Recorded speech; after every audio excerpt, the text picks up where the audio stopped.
Ito nga pala bibildrahan ni boss. Tatay Rico ng Batangas kung bakit patuloy pa rin siya umiinom ng ating Prime Stockmix Herbal Coffee 14 in 1 plus 1. Dadagdagan lang natin ng Shining Blue. Yan.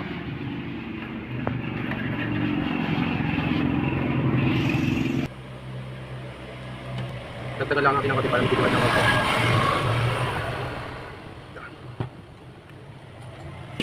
Tapos haluin lang natin. Ang kukulay nga pala na rin Hilux na Toyota. Yung.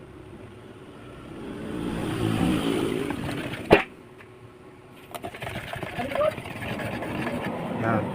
Yan, nag-dark na po siya ng kaunti. Siyempre, papakita ko ni sa inyo para sa actual na sample. Wait lang.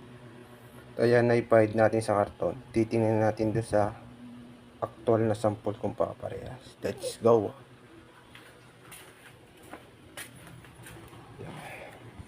Ito nga pala. Yan. Yan.